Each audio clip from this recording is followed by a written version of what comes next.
The final stage of the process then is to export. But very quickly before we do that, it's always a good idea to check your audio levels. And the best way to do that is to change the workspace for audio. And what you'll be presented with are the different audio tracks that you've got. So I've got 3 audio tracks, and that's because, as you can see down here, 1, 2, 3 audio tracks. So that will show you how each one is playing in relation to the other. And what we're looking for is to make sure that our audio never hits the red. So if the track reaches all the way up to the top and it goes into the oranges and the reds, it's going to be too loud and uncomfortable to hear. So I'm just going to play through and keep an eye on my tracks.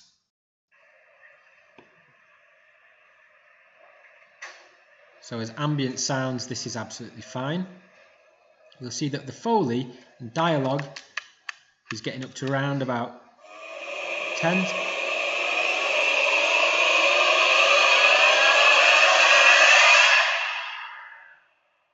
Now that tops out quite high, but that's intended to. It's supposed to kind of scare the audience, so that's absolutely fine. So with the audio checked, we're now going to export. So we are going to select the portion of our edit that we want to export.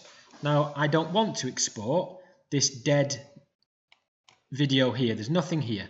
So I'm going to use the arrow keys to come to the beginning of my edit, and I'm going to hit I on the keyboard for in. And then I'm going to use the down arrow key to just jump clip by clip until I'm at the very end. And for me, it's the end of the audio that I want to export until, and I'm going to hit O. So I've selected my in and my out points. I can now come up here to the top left and click on export.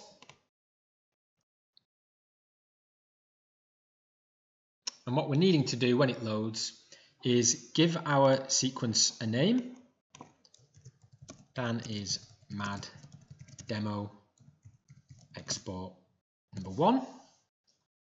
I'm going to choose a location, and currently it's trying to save it in my autosaves, and I don't want that because I've set up a folder already. I'm going to come back to my Tom Chambers projects, Dan is mad exports, and that's where it's going to be saved so I can find it later. Format is always H.264, and it should really always be on that. I'm just going to come into the video settings and change a couple of things. I'm going to come down to more video settings, and as I scroll down I will eventually see VBR 1 pass. This is variable bitrate. Ideally VBR 2 pass is even better, and this is my target bitrate, which will determine the eventual file size. The higher I put this, the higher the estimated file size. The lower I put it, naturally the lower the eventual file size, but also the lower the quality. So let's aim for around about 20 as an average. And once that is done, we can just double check, yeah, it's going into my exports. I've named it, everything's good. I can click export. Now this won't take very long at all to export, being only a short.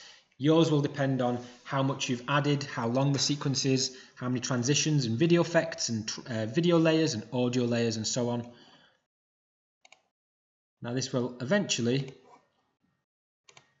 end up in here, and you'll see that there's actually a an in progress file awaiting